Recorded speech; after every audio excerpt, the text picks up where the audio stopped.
Hello, everyone, and welcome to your CPO 7 meeting. So thanks for joining us.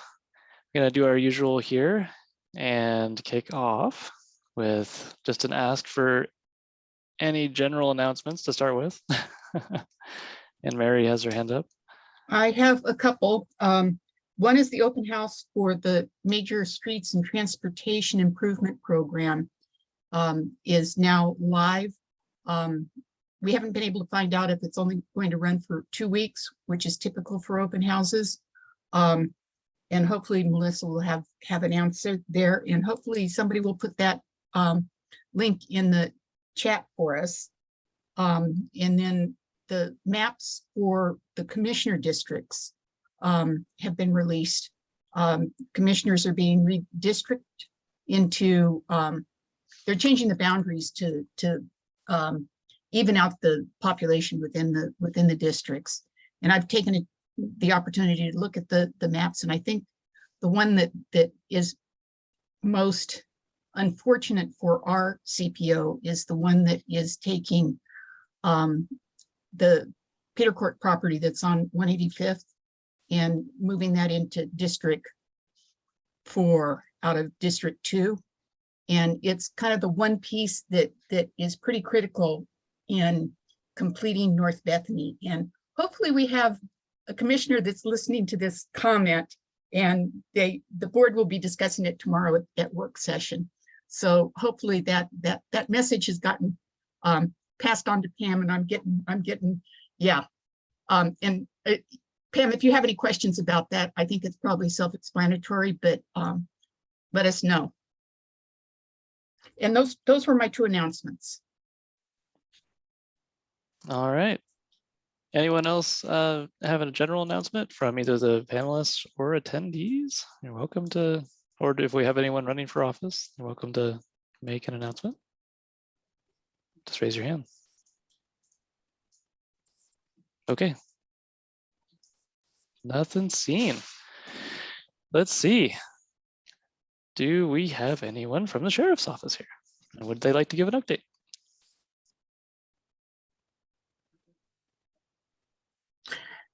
Oh, maybe. There's the mute. Yeah. Hello, welcome. Hello, Deputy Rambin with the Sheriff's Office. I wasn't sure who all from the Sheriff's Office was going to be speaking tonight. I apologize. I'm not the most prepared today. I just came back from 3 weeks of vacation. This is day 2 for me being back. So a lot of the information on the crime map, I'm not very familiar with, simply because I wasn't here. I can look at it though, and there's a lot of thefts that happen south of Highway 26. Again, unfortunately, those are outside of the Washington County Sheriff's Office jurisdiction, so I don't know a whole lot of information about them.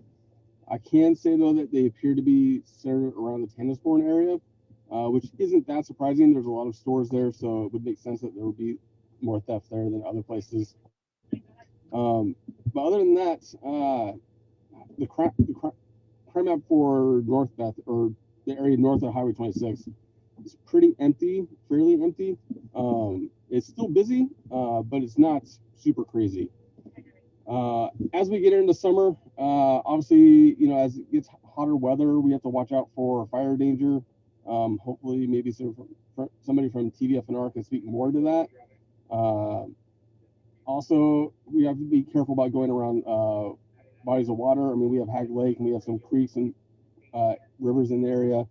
You have to remember that water may not necessarily be as warm as you might think it is on the outside. In addition to that, with the hot weather, we have to make sure that we're not leaving windows open except a large amount. I believe 4 inches is about what they recommend. It's never a good time going to calls about juveniles who have fallen out of windows. Other than that, I don't know, Sir Lieutenant Rawlinson, do you have anything to add? Yeah, hello, I'm Ed Rawlinson. I'm the lieutenant who has responsibility of your area, our sheriff's office operations up there. Our community outreach folks who usually come to these meetings ahead of time and kind of have a little more day-to-day information for you. We've recently lost a few of them to new positions in other organizations, and so we're really short-staffed for a month or two. And so because of that, we won't be able to go to as many events and things as we normally do in the summer. We still will go, and you can still go through our community outreach folks to request us. But they're kind of the backbone of those things, to come out and meet with you guys and go to things like HOAs and what is it, neighborhood watch, things like that. And we don't have anybody staffing. Well, we have staff, but they're just very limited. Normally there's 4 or 5 of them. I think there's 2 right now who also do a lot of our social media and things like that. So they're really short staffed. So we'll still come out to different barbecues and things like that as we can, but having those folks come all the time like we normally do, we're not gonna be able to do that for a little while, just so everyone's aware of that. So we expect to hire some folks now. It's just working for the sheriff's office involves a pretty intensive background check, no matter what your job is. And so we have a couple people in the pipeline. They're just not ready to go yet. So I just want to let everyone know that. All right, thanks so much. I appreciate that update, and thanks for coming. And welcome back too. Let's see, do we have anybody from THPRD on that would like to give an update? Hi there, can you hear me okay? Yes, I can. Oh, wonderful. Okay. Hi, Liana here. Good to see everybody. Just here to give a few quick updates from the Park District. Let's see, we are of course hiring right now. I know a lot of folks are hiring, but we're still hiring. We have lots of opportunities available, especially aquatics instructors, lifeguards, summer staff. So if you're interested, please spread the word, or if you know somebody, let them know to check out our webpage. We also have outdoor splash pads open, ready for the summer. So if you haven't been to one already, that's like Cedar Hills Park, Timberland Park, Reflections Plaza, and more. Those are open from 9 a.m. to 8 p.m. daily. We also want to share that we have the Rock Creek Trail. So many of you might have noticed, if you're out in the Rock Creek Trail, that there is asphalt paving and repair being completed, and it's actually looking really great. So if you've been out there, if you haven't been out there, you might check it out. It's between Northwest Meadowlands Terrace and Northwest Kaiser Road. So also, we have just a heads up that there are rain related delays. You know, now we're getting into the drier time of the summer, but due to the record rainfall the last several weeks, you know, over June, you know, we had kind of a late rainfall this year. So grass mowing and other maintenance tasks have been delayed, a lot to catch up on still. The ground was really soft for maintenance to be able to get out and maintain those sites in a way that we normally would. But now with the warmer weather, you'll start seeing things getting caught up. Also, a couple other things. We have spring fitness in the park classes. Those ended in May, and we had over 1,000 patrons enjoying free outdoor classes and like kickboxing and chair fitness and Zumba. That was amazing. But do check out our website for summer free fitness in the park. So we've got like fitness in the park and walk with me programs that are free and open to anybody who wants to join. You can check those out on the webpage. Just the last couple things very specific to North Bethany. We had a really amazing event at Abbey Creek Park on Wednesday, June 29th in the evening. We did that specifically, well, really just to have a fun community event, but also to reach out to the community to help make some more decisions about Abbey Creek Park. And we had an amazing turnout, and everybody had so much fun. So we were delighted to be there with the neighborhood. I think we had over 700 people there. So we had a really good turnout. So thanks for everybody who came and shared your input. We really appreciated it. And what we're doing right now, we're taking all that input, we're organizing it, we're working with consultants to come up with some design solutions to what we heard. And last thing I just wanted to say for Mary specifically, I did receive your email. You had emailed me just to make sure to update the CPO 7 email, and I did get that. So I just to give you a heads up on that. And that's everything I got, but I'm happy to take any questions that anybody might have for me.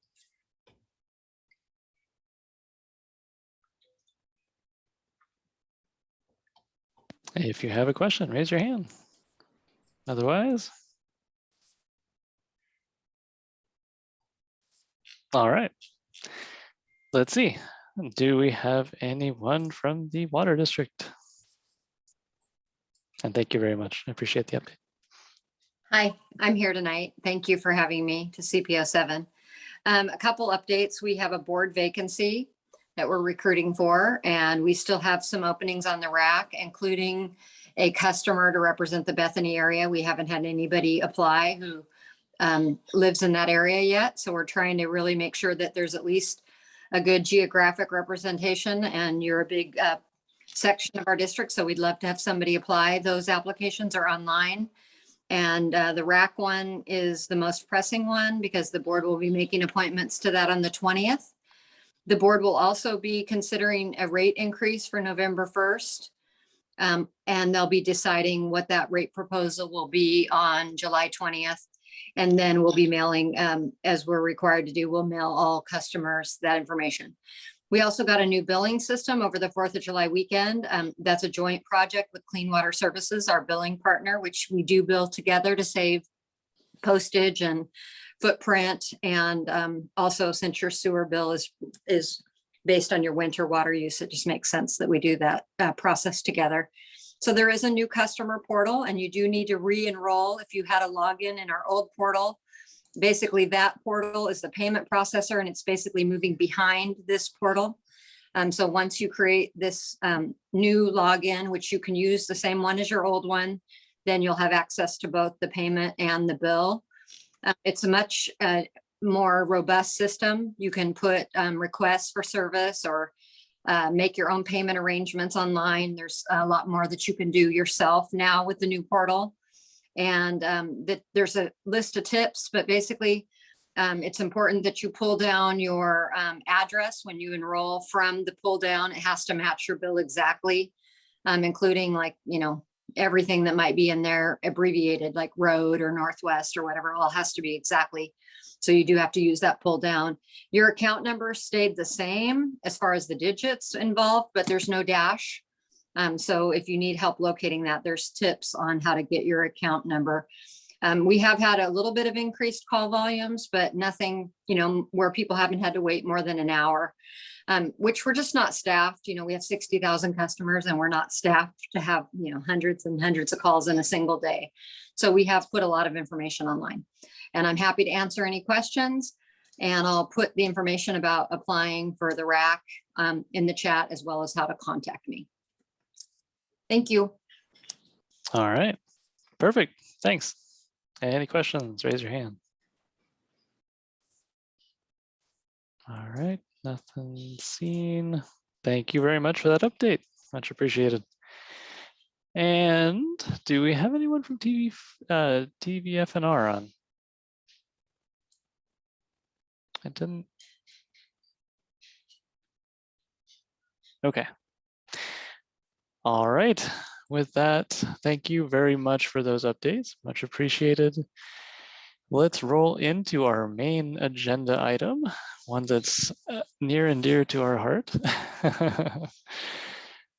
So, project updates. Are we ready to go?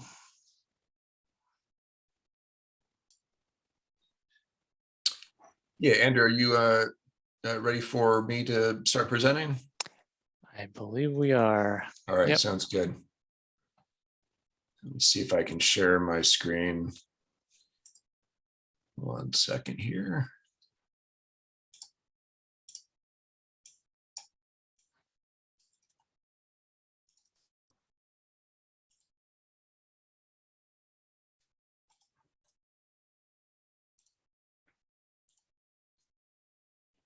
All right. You see that okay? Yep, coming through fine. Great. So yeah, thank you CPO 7 for having the county here to give you an update on the Saltzman Road project. We've got some exciting stuff to talk about, and we'll just get started here. So let's go to the next slide. So I'll go through a little bit of project background, give an update on the board work session. And some of these slides folks may have already seen before, but yeah, I just wanted to refresh people's memories if they have forgotten a few of these items. But the project that we looked at is here on Saltzman between Bayonne and Laidlaw. We looked at the western alignment and the eastern alignment. This area, of course, is in Commissioner Teresa's district, District 2. It's in CPO 7, which is also it's also near CPO 1. And Saltzman Road, one of the reasons for us looking to improve it, for folks that are familiar with the road, so of course this will be obvious, but Saltzman Road in this area has very narrow vehicle lanes, no shoulders, bike lanes, or sidewalks. And our goal was to improve safety for everybody, whether they're driving, biking, rolling, walking, by providing sidewalks, bike lanes, wider vehicle travel lanes, and turn lanes at the intersections. And as I mentioned, we studied two options. One was the existing alignment, and then one was a new western alignment alternative. And here's maybe a familiar shot for folks here. It gives you an idea of how sort of harrowing the journey is around this corner on Saltzman. And maybe the main update for everybody is our June 21st work session. We presented the project to the board. This is the second time that we'd gone to the board. We also went to the board in May of 21. So this one in June, on June 21st, we provided an overview of the alignments and the comparison matrix. We also provided the project advisory committee input and recommendations, the public open house results, the CPO 7 and agency feedback. And the staff essentially requested the board provide us direction on which alignment to go with. The board directed us to proceed with the western alignment option, which is a new road. And we're very excited to have direction and be able to move forward and with the project with the western alignment. So to give you a little bit of background on the funding, at the moment we've got $6.5 million that's been allocated for the project, 1.2 from the Bonnie Slope West Infrastructure Funding Plan and 5.3 million in MISTIP 3E. So we will need additional funding to construct the project. We can get quite a ways through design, permitting and whatnot, but to actually go through construction, we'll need some more money. So the estimated cost for the project is $19.5 million. Like I mentioned, we have 6.5 allocated, so we need approximately 13 million to be identified. And this last bullet point here is the project is being considered. It's proposed for the MISTIP 2023 to 28 funding. And the current proposal is, I think it's for 16 million, approximately 16 million. And the reason for the extra, you see that I mentioned 13 million needs to be identified. The reason we're requesting 16 million is because prices could go up over the next couple of years. But ultimately it's to be determined if funding will come from MISTIP and the total amount. All right, and here is an image of the western alignment. You can see starting from the right-hand side of the screen, traveling north on Saltzman, the new road, instead of going down the existing Saltzman Road, would go across this currently THPRD land.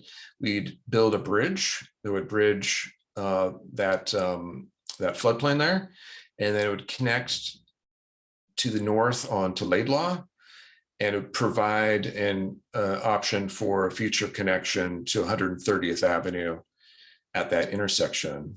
And this will be 2 to 3 vehicle lanes, on-street buffered bike lanes with the option for a multi-use path going uphill, which would allow bikers to be off the road when they're going uphill, because they'll be traveling obviously quite a bit slower than downhill. Sidewalks on both sides, like I mentioned, planter strips at the south end of the project. On the bridge, the sidewalks would be curb tight. There would be a 35-mile-per-hour design speed, and the bridge is a little bit over 400 feet, spanning Bronson Creek and the floodplain. And this slide provides a cross-section, gives a sort of an animation of what it may look like. We have 12-foot travel lanes and 6-foot bike lanes with a 2-foot buffer, 6-foot sidewalks. Unless we, like I was saying, if the board did want to go with the uphill multi-use path. That would probably be a 10-foot wide multi-use path. So we'd have that going uphill instead of the bike lane. And I have a few visual simulations of the western alignment. Here's looking east towards Saltzman from Laidlaw. You can see the bridge there to the right. And here's another one. This is looking southeast towards Saltzman from Laidlaw. This would be looking basically going south up the bridge to Bower Highlands up there. Here's looking north, going down the bridge here towards Arbor Heights and the intersection of Laidlaw and 130th. And here is a visual simulation looking south, going up the bridge. And then I think Mary had mentioned this, but there are questions, so we build the bridge, we have an intersection at Laidlaw and the current piece that's barricaded at 130th Avenue. Are we going to build out 130th? So that we don't currently have a 130th Avenue project or funding for it. But if we were to do a project in the future, you can see we would obviously remove the barricades to connect the new Saltzman Road, Bridge and Road to 130th Avenue at this Saltzman-Laidlaw intersection. And we would need to more than likely close the road, the current road that's just to the east. And then we need to purchase some private land, which you can see where it says remove barricades a little bit further north. There's a piece of private land. It's almost like an alleyway that the county would need to acquire to build that road to make it go through and north up 130th Avenue. Hopefully that's clear, but that would open 130th to through traffic. Like I've noted here, we'd need some right-of-way acquisition, and Hamaway would probably be closed. And maybe there'd be an opportunity there to also create a little parking lot for the Bannister Creek Trailhead. As you can see here, we've estimated it's about $2.5 million for this project. The next steps, we're approved to move forward with the western alignment. So we're going to start engineering or proceed with engineering. So the engineering today is only about 5 to 10% level. So we'll proceed with engineering and permitting, and we'll need to identify the funding in the likely through the MISTIP 23-28 program. That decision will be made later this year.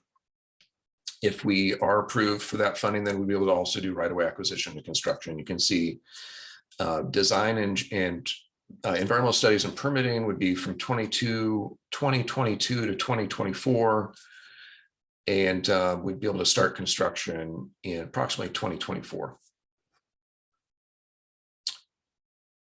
There's some additional information on our Washington County site for Saltzman you can find here. The cost estimates, alignment alternatives evaluation memo, the meeting minutes from our PAC meetings, and the online open house information you can find there. And that is my sort of quick summary of Saltzman. Again, thanks CPO 7 for having us here to talk about it. We're excited to get going on the western alignment. And I'd be happy to take questions.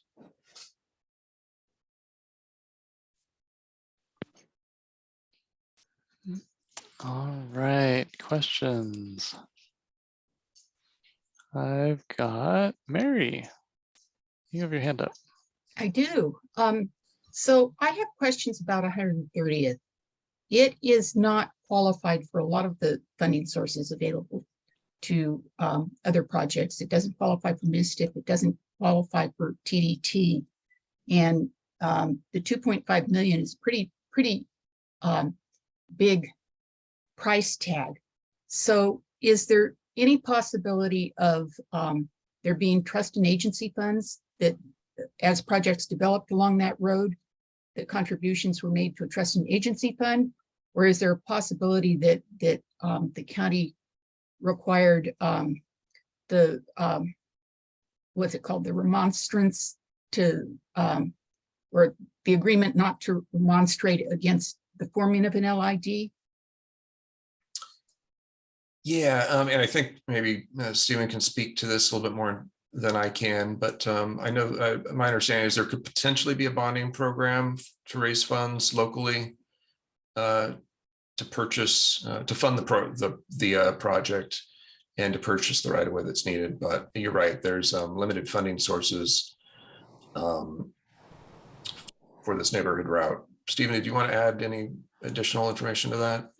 Yeah, I was just going to add, there, we have a requirement for new subdivisions to sign waivers, not to remonstrate against the formation of maintenance local improvement districts, but not for an improvement district, if that makes sense. And the road maintenance improvement districts are kind of a fallback mechanism if for some reason the board ever opted not to continue with the urban road maintenance district. One of the fallback provisions to fund maintenance of local streets and neighborhood streets would be to start assessing property owners through those maintenance local improvement districts. So there were no requirements at the time to sign a waiver to remonstrate against forming what in our code, I believe it's called a neighborhood local improvement district that can fund improvement projects, something like this. But that could be an option that could be explored further at some point in the future. But to form the neighborhood local improvement district, it requires a vote of 50% of the population plus 50% of the property owners. Is that correct? Which means it would be up to the people who potentially live in the area. And it seems to be a bit controversial about whether they really want the road to go through or not. Right. So a little doubtful that people are going to sign up to pay money to have the road improved. Right. Yep. I understand. And I don't know, Mary, I'd have to probably dive into the code and try to figure out specifically what the LID requirements and voting requirements are. And I think Joe is on the call too. Joe and I were talking earlier with Ben, and we think it's been 30 years or more probably since the neighborhood used a local improvement district to fund a capital project. And so we just haven't done it in a very long time. And I suspect the one that we did way back then, it was probably when it was still a fairly few large property owners and not subdivisions developed all around. The last one I remember was where 143rd joined up with Kaiser Road. Yeah. Went through the center of a project that was being developed. And as I understand it, property owners ended up holding the bag that didn't realize they were going to have to help fund that. They actually had bought their houses, and then after the fact, they learned that the LID was being formed. Oh, right. Or assessed after, yeah. Yeah. No, it's not it wouldn't be an easy task for sure. But typically the way these look, this road's classified as what we call a neighborhood route. So in our transportation, oh, sorry, I just realized my camera isn't on either. Let's see if I can turn that on. But in our transportation plan, our road classification system, arterials are the backbone major roadways. Collectors, which is what Saltzman is, that's kind of the second tier of roadway. This one is called a neighborhood route, that's sort of a third tier, and then local streets are sort of the streets within the actual subdivision that provide direct access to people's homes generally. So it's those are typically funded through development. That's the most common way they get funded and built. And this, as Ben was alluding to, there's a private property involved here, and as all the subdivisions around it platted, this piece was never part of any of those subdivisions that came in, so it's just kind of a remnant tract that was left over as all the development occurred around it. So there is a final project that is coming in. Could the county at that point require a waiver to not remonstrate against a formation of a LID? That is an interesting question. I'd have to get back to you on that. I Okay. don't believe there's a provision in the code that would specifically give us the ability to condition that, but I would need to just follow up and check on that for you. Okay, great. Actually, my final comment is the Misdip open house that was announced earlier. The Salzman Road improvements are on that open house, and if you are in support of the project moving forward, I would highly encourage you to take part in the open house. And Melissa DeLizer kindly provided a link to the open house. So Great. Yeah, I was actually going to make that plug too, so thank you for doing that. And I think Melissa's actually on the call too, so she could maybe. Melissa, would you mind dropping the open house address into the chat, maybe? she did that already. Oh, super. She's always ahead of me. Great, thanks. Yeah, so that's a challenge, and as has been said, right now the board hasn't given us a project, and there isn't funding identified to actually do anything with 130th. But having Salzman Road aligned with it certainly sets it up so that in the future, at least, there will be that connectivity, and then at some point we either through development, the remaining properties to the north, and or through the some sort of a public project, we'd eventually need to make that connection in there. Thank you. Nice. I see David Shettles has his hands up as well. You are welcome to talk. Have a question? Can you hear me now? Yes. Thank you. Thank you. Okay. Once the Western alignment's completed and officially opened, what will happen to the eastern alignment of what was being studied, or the present section of road from the northern section down to where the southern part of that eastern study section? Will that road be totally removed and returned to like wetlands or where its prior state? Yeah, so that's something that we've yet to determine. As part of our design process, we'll look at different options for the existing Salzman Road, which used to be called the Eastern Alignment Alternative. It will remain, the access will remain for the properties that use the existing Salzman Road. There's at least 2 homes on that road and other properties. So access will remain. It's possible we could gate off the southern area to allow fire access, of course, but then allow pedestrian access down from Laidlaw up to Salzman. But it's just not determined yet. We have to study that a little bit more. But it's a great question. We wouldn't probably would not do away with the road. In any case, there has to be access for the homeowners. Yeah. Access for the homeowners, definitely, but I'm having memories come back when there is some very strong feedback provided from the community about the present dangerous situation of Salzman. And so when the Western alignment's all in, I just was curious what's to prevent a potential bad accident happening with children on bicycles going up and down that on either side of that road if it's left in its present state. And I didn't know how the county might want to address that. Yeah, we honestly have to study that more. And we'll look at safety concerns, the access from the existing Salzman Road back on to what will become sort of the Western alignment connection to Salzman. How we treat that if we close the southern portion of the road, if we allow pedestrian travel on it. These things just aren't determined, but we'll look very thoughtfully at it, and we'll provide that information to the public as well as we proceed.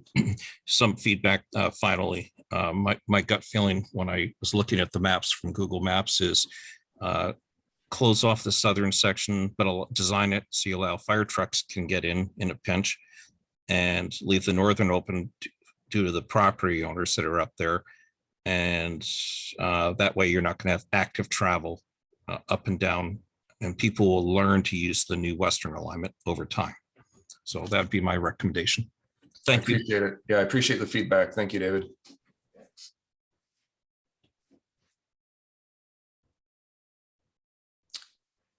And I'm happy to answer any other questions.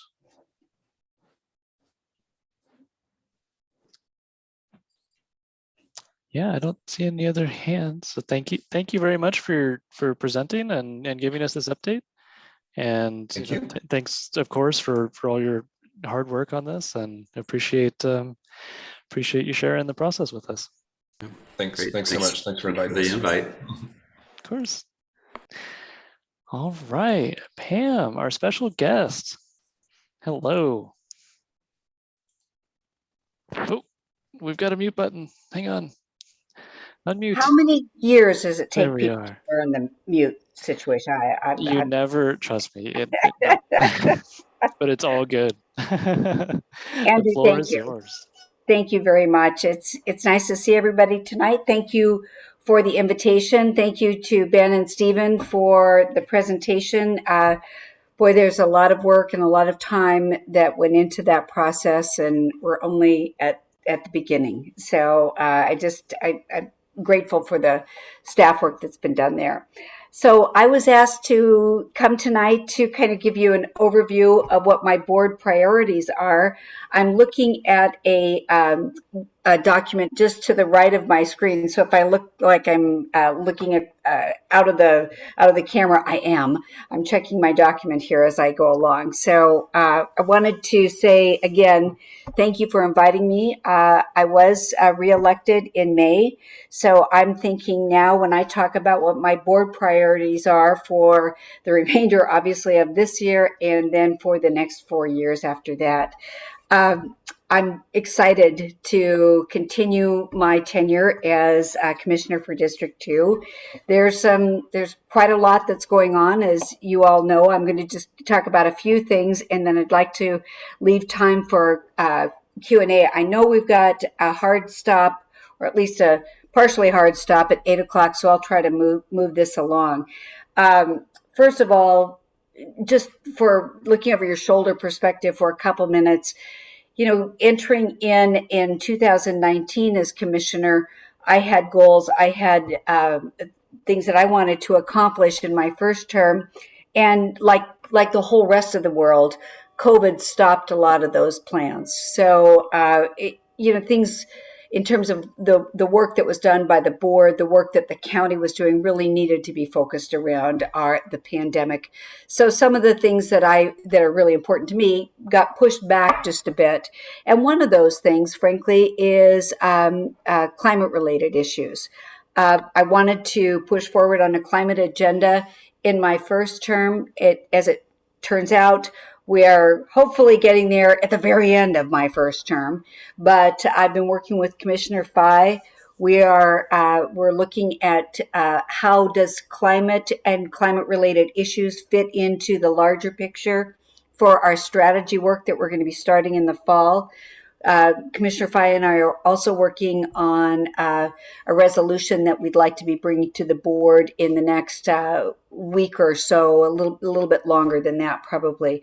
But the reality is that we've got a community that is very focused on climate issues. We've got groups like tree keepers who've been working on tree inventories. We've got Sunrise Beaverton, 350 Washington County, and those community groups and activists, if you will, have been pushing this agenda forward, and it's really time for us at the county to embrace the work that they've done, to bring them together and to really focus on what's going to happen into the future in relationship to the county's work around climate. So what I'd like to see as part of our resolution is basically a community advisory group that will be working on climate-related issues along with our staff and our leadership. So that's kind of the short version of where we're going there. Let's see, the other thing is that I'm really proud of the work that we've been doing in relationship to equity. I'm going to be I'm going to continue my focus in that area. On June 13th, we raised our first flag in honor of Juneteenth. That was a pretty big deal. It's also the first time that the county honored that holiday as a paid holiday. So I think that's just one outward demonstration of how we've been embracing our diversity, equity, and inclusion work. Along that same line, this year was the first time that we've included a budget equity tool in our budget process. We did adopt the balanced budget on June 21st. There was a lot of work that the staff did. There was also a lot of work that our budget committees did in relationship to pulling everything together for a balanced budget. It was not easy. It's been very difficult, and we've had to look at some freezing of some positions. We've had to look at how we can make sure that by law we have to present a balanced budget. So we've had to do some work that we haven't done in the past in relationship to getting to that balanced budget state. I'm very, very supportive of the supportive housing work, or how we've been spending our supportive housing services dollars, and we get updates there. And this is the wraparound services that we use in relationship to our homeless population, houseless population. That work is going forward, and I'm really pleased there. Along the same line, we've been working with our affordable housing and trying to build more affordable housing. But just to go back to the SHS dollars for a moment, we got our last quarterly update in May. We had 102 year-round shelter beds, and that was as of May, and that's working toward our goal of 250 for the year. We've placed 159 households in new supportive housing programs, and there's an additional 200 households that are enrolled in the program and looking for available housing. I went to a really impactful fair, if you will. It was an opportunity for people who are houseless to come to an environment where they were treated with dignity. They were treated from the perspective. I think there was even a red carpet there. They were welcomed in, assigned someone to work them through all different stations to find different levels of service to meet their own personal needs. It was a really powerful experience for me to see what we were doing in relationship to that supportive housing services. Jess Larson, who has been in that space for a long time, was the individual that helped me understand exactly how the people who needed support were going from following their case manager and going to the different spots. And it was watching people leave with hope in their eyes was, like I said, it was really, really powerful for me. So I'm going to read a little bit from the affordable housing bond projects. The construction costs in the first quarter of 2022 increased. As we know, all costs have increased at like an unprecedented rate, again, due to supply chain and workforce constraints. The interest rates are also climbing, creating a lot of challenges. But the Aloha Family Housing Project, which is 75 units, and that's between TV Highway and Southwest Alexander, that closed on the financing and the site work has started. In the county's portfolio of 10 affordable housing bond projects, one is completed, 4 are under construction, 1 is scheduled to begin construction this quarter, and 3 others are beginning construction in the following quarter, and the last one is going to be closing in 2023. So from the perspective of affordable housing, we're really working hard to make sure we're utilizing our bond money appropriately, and we're really getting that money to work for us in coming out of the ground with new affordable housing projects. Mary mentioned earlier tonight the reapportionment process, or the redistricting process, is underway. We are moving forward in this, and as it turns out, District 2, my district, our district, was the district that grew the most. So the the work that's being done will really affect us. And I appreciate Mary's calling out of a singular issue in relationship to one of the options. Tomorrow at the work session, we're going to be reviewing what the different proposals are, and we're going to be sending the one. Then we'll be selecting a couple. I think we're selecting 3. I'm not certain what the number is, and they will be going to the community for input. And then the goal is to adopt the ordinance by November 2022, and that will inform the 2024 election. So, and before we get to questions, I'm really talking fast because I want to have time for questions. But before we get there, I just want to kind of give you a list and a feel for the magnitude of transportation projects that are going on in District 2. There's a lot. I know Stephen Roberts is still on. Stephen and I talk almost every day. There's no question. We've got a lot going on. We have the Cornell Widening Project. We have the development at, I believe it's called Thompson Crossing, the BG development, and I think that might be talked about tonight. We have the Salzman Road project that you heard about tonight. We've got the Thompson Road realignment, and that includes the Kenny Terrace work. That expected construction date is June of 2023, but that's dependent on right-of-way access.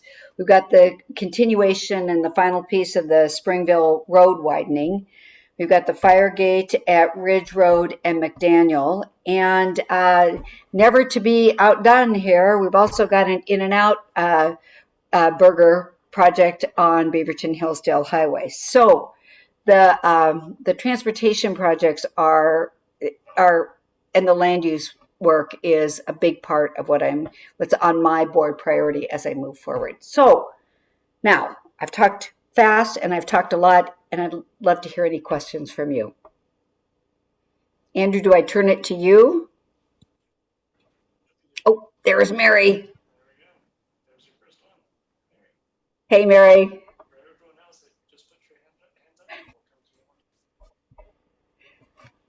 You're muted. I pushed the button. Thank you for not making me feel alone. I can never pass up an opportunity to poke at you. Okay. So the first question I have is about the Jost Road Neighborhood Streets Program and the issue with the 65% return of ballots to get traffic calming. And I know Brandon sent you a message about okay. Got the issue. And I'm really concerned that this is an equity issue. Not every neighborhood has a Brandon to jump in and follow this thing through. A 2-year process to get traffic calming on a road that we have known since before it was really constructed that there was going to be a problem. And if you don't have somebody like Brandon to follow this through, how can we expect neighborhoods that have people who are working, 3 jobs to be able to address traffic in their neighborhoods?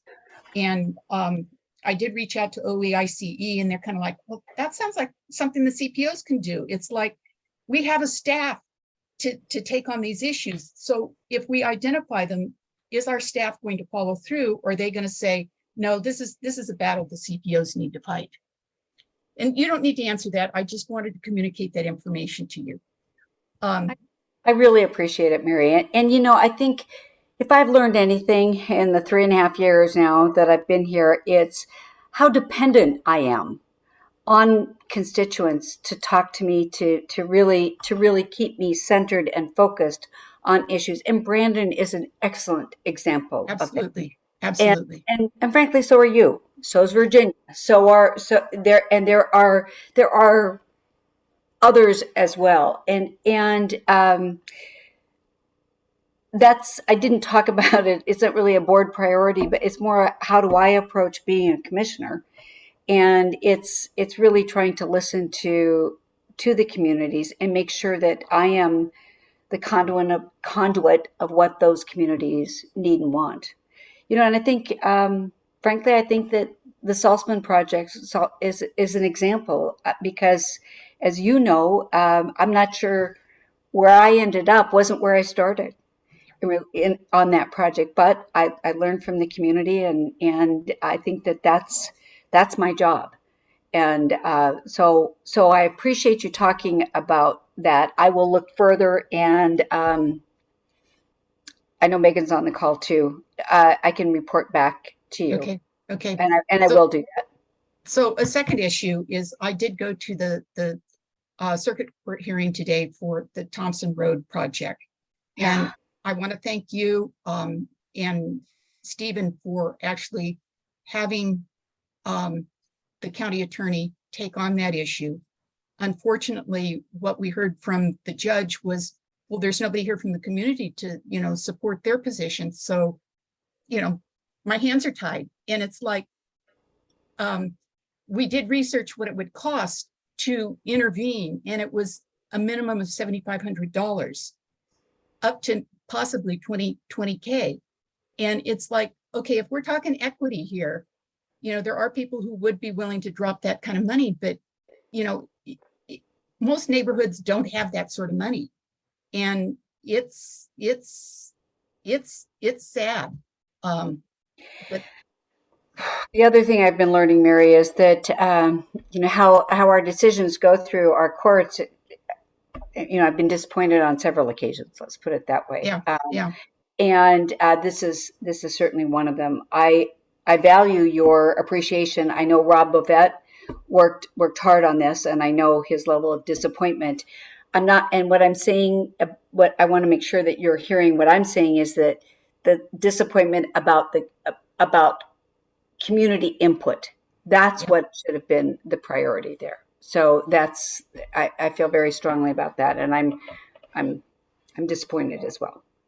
Well, and I think one of the outstanding questions that we have that typically we would have been able to go to community engagement, back when we were supported by the Extension Service. We could have gone to staff and said, okay, so what's our next move? Is there a possibility of actually filing a LUBA appeal at this point?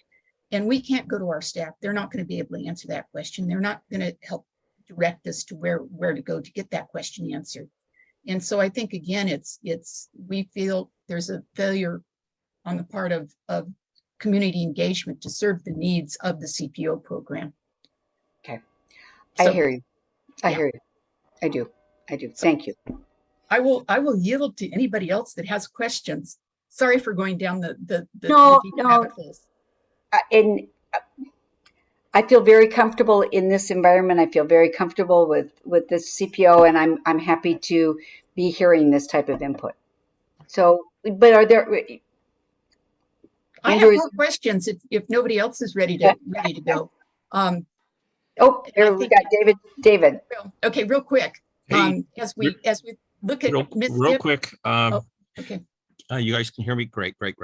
I'm going by my memory. Walker Road, the section from 158th to 180th. No, the section from 173rd to 185th. In the last 3 or 4 years, my intents to be accurate, I remember there were LUT signs out saying about an upcoming improvement to make it 5 lanes from 185th to 173rd. But yet, in the current emails I've gotten for the upcoming 23 to 28 mid-step, it's not even on any of the radar. There's a section of improving Walker from going west of 185th, and it's like, well, there's not as much danger there as there in the bedroom community that I first described. So I'd like to network with you offline and see some of that. And then lastly, I like to work with you offline. I was involved on a LUT pack going back in the early 2000s for the realignment of 170th, 173rd. And I have a PDF from Bill Eiley, who's passed away. And the recommendation was at the intersection of 173rd and Lisa, someday would be turned into a 4-way stop. So I'd like to talk with you offline on that one there. And thank you, David. And before I ask Stephen for his comments on, I believe, Walker, Megan McKibben, who I work with, will you set up a meeting with David for us to discuss these things? Stephen. Absolutely. Thanks. Yeah, David, so I'm actually dropping some info in the chat too. Just wanted to let you know that Walker project, the segment between 173rd and 185th, is a funded project. It's still in the project development phase. It's taken longer than we had anticipated, but that's still an active project. So I'll send you a link to the project page, and then Matt Costigan's our project manager. If you wanted to reach out and connect directly with Matt, happy to let you do that too. And then last thought, I really like the work that everyone's done on the Salzman, because I drove up there about 3 years ago by myself, and I went, whoa, this last section is like beyond dangerous. So my hat's off to you, folks, for that. But that eastern study alignment, you really give consideration to sealing off, let fire trucks through, but that way you don't have kids and cars still cutting through that neighborhood. And I understand why it needs to be kept open. Thank you. Thank you. Are there other questions?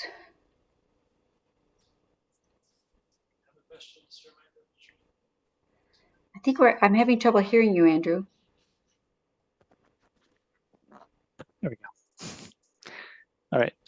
Yeah, and get your hand up if you have a question. Mary, it sounded like, oh, hey, Stephen has his hand up. Stephen is not allowed to ask a question of me. Commissioner Treese, I have a question. No, I apologize. I just forgot to take my hand down. Darn. It breaks some new ground here.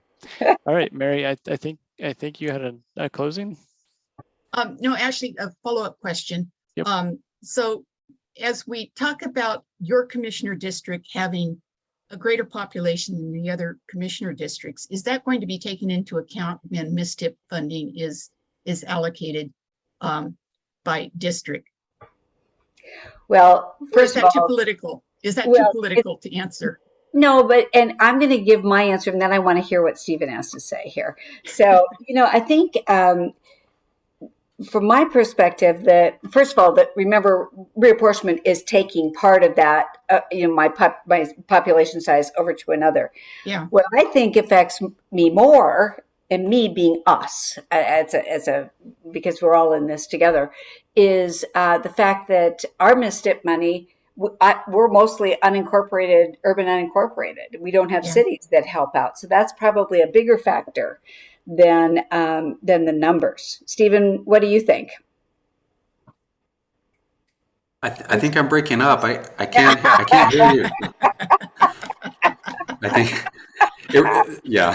it's a great question, Mary. It's really, oh, sorry. Yeah, no, it really is sort of a board policy decision about how to allocate the funding. So I think that's an interesting conversation that Commissioner Treese can have with her counterparts on the board. And very, very honestly, I'm not afraid to advocate for anything that we need. But I also always keep in mind that we're elected for districts, but we represent and we take in our job to think about the whole county.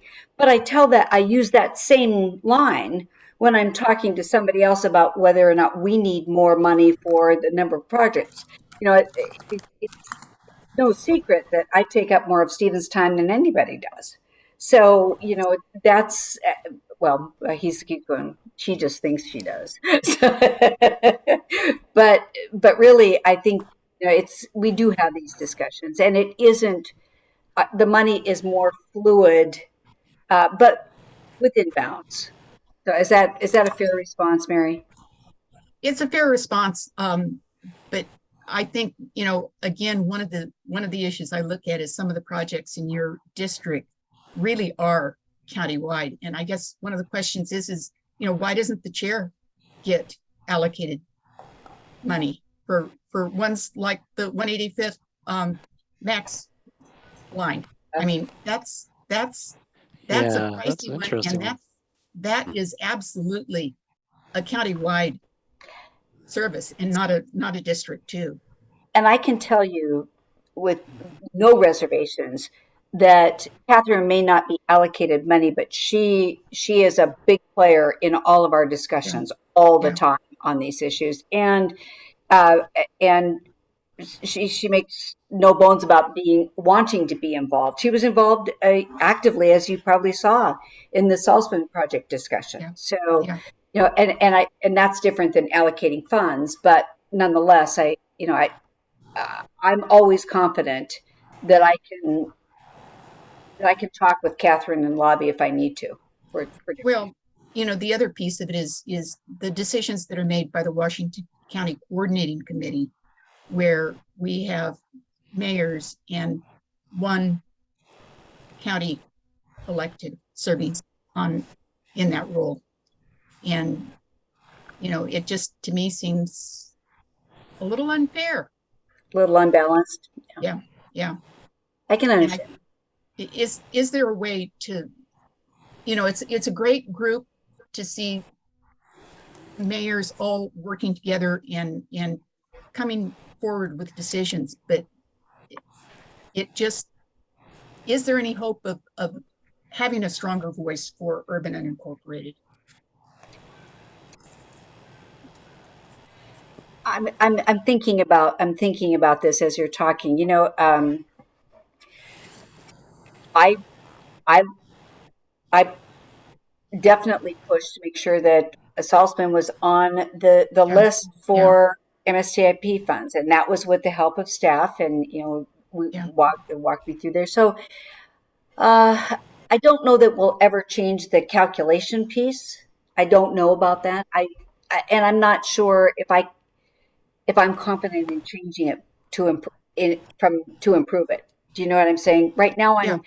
I'm more comfortable. I'm more comfortable really talking amongst the 5 commissioners and making a case of something if you need to make a case for.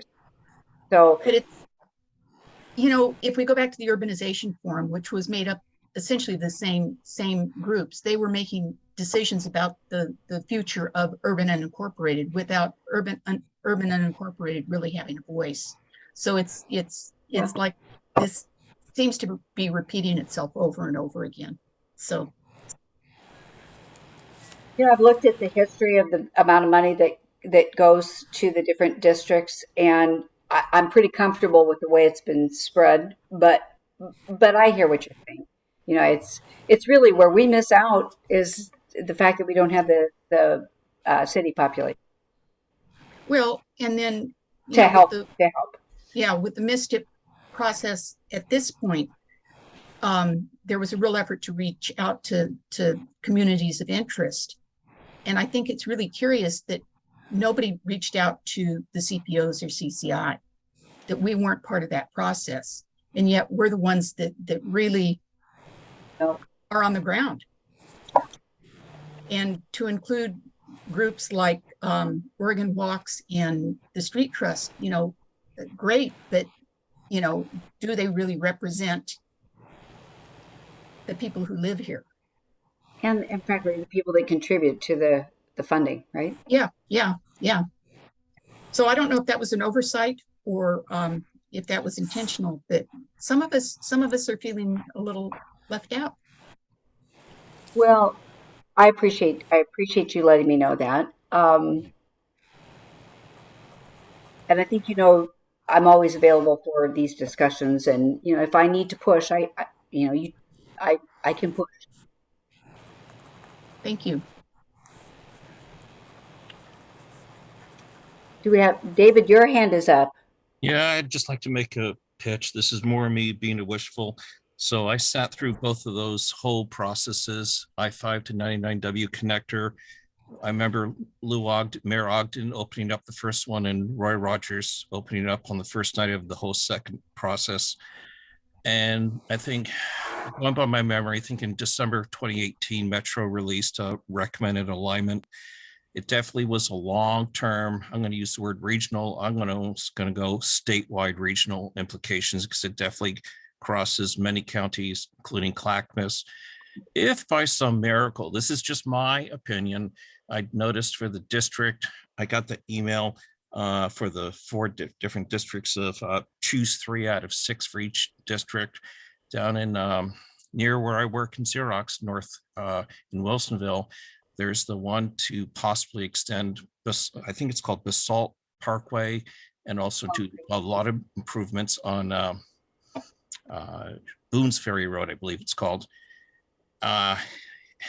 It's almost like a tickler for me. If that all happens, then we're getting step by step closer to doing the Interstate 5 interchange connection for what will someday then they'll push through with Clackamas's blessing, I assume, Clackamas counties, and connecting up over at 99W. I think it's what Brockman or whatever it's called.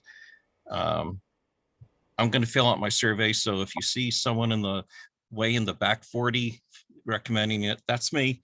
That's great. But yet the concerns like Mary has shared are more immediate. But I definitely would like to see 2 things here: active discussions to commit to a long-term discussion consideration for that eventual I-5 to 99W connector, and I'll be quiet on that. And then lastly, maybe Stephen's heard me talk about this in the past, someday, somehow, we need to increase the taxation rate of mid-stip. Call it whatever you want. At one point I heard of a mid-stip 4. However the accounting would scratch out, pencil out, I hear we need more dollars. And somehow that too needs to be addressed. So raise my taxes. I think Ronald Reagan's already turning over in his grave. Yeah. Anyway, thank you. But for a product, I hear you say, David. Yes. Yeah. Thank you. Thank you. Well, once again, Andrew, I think we're over time here. I appreciate you so much, Pam, for stopping by. And thank you very much, Stephen, as well, and Ben, for your support. Pam, thanks for taking us through your plans and your and for taking questions from the group. We're glad to have you on our side. And Absolutely. And I'm always available. So, maybe Megan can drop into the chat before, you all leave, just contact information for me. So I would appreciate it. Thank you. Thank you for all the work that you do. Thank you for representing our communities. That's important. As I said, that's how I get my information. So take care, everybody. I assume you're closing to go to your other meeting. Is that correct, Andrew? Yeah, we'll close and we'll roll into our steering committee meeting. Anyone is welcome to stay if they would like to participate. We'll get you in. And with that, yeah, reach out to Pam with anything and everything. Share your concerns, share what you're thinking about and what you would like to see in your county. And thanks all. I'll motion to adjourn.